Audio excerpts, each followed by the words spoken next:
Renungan Hari Rabu 15 Juni 2022, Pekan Biasa ke-11 tahun C. Bapamu melihat yang tersembunyi akan mengganjar engkau. Bacaan pertama diambil dari kitab kedua Raja-Raja bab 2 ayat 6-14 dan bacaan Injil dari Injil Matius bab 6 ayat 1-6, ayat 16-18. Saudara-saudariku terkasih, sikap kepura-puraan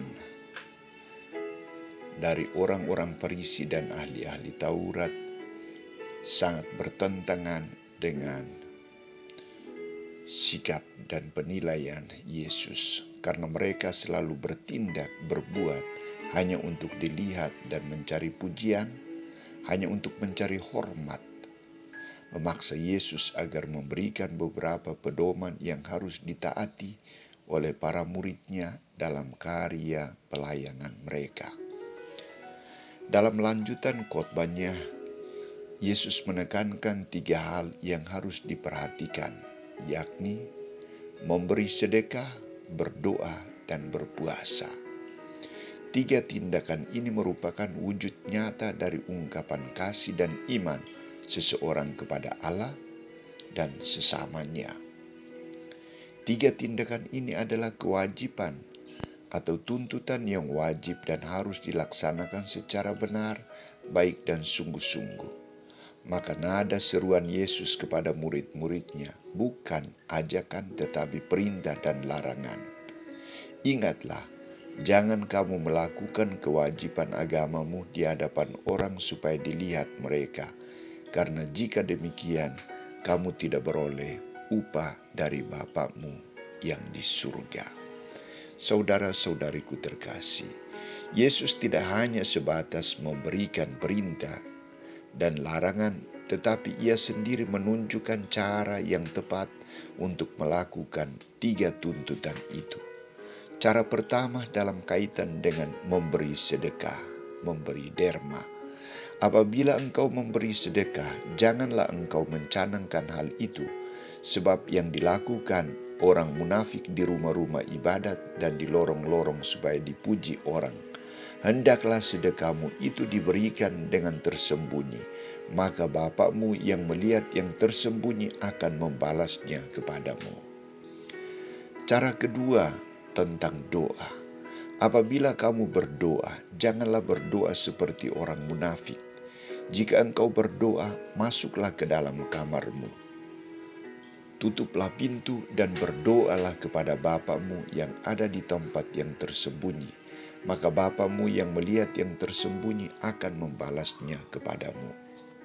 Berdoa di dalam kamar, berdoa dalam suasana tenang, suasana kusuk, menjauhkan diri dari keramaian. Cara yang ketiga adalah puasa. Apabila kamu berpuasa, janganlah muka murammu seperti orang munafik. Tetapi apabila engkau berpuasa, minyakilah kepalamu dan cucilah mukamu, supaya jangan dilihat orang bahwa engkau sedang berpuasa, melainkan hanya oleh Bapakmu yang ada di tempat tersembunyi. Maka Bapakmu yang melihat yang tersembunyi akan membalasnya kepadamu. Saudara-saudariku terkasih, mengapa Yesus memberikan awasan ini kepada para muridnya?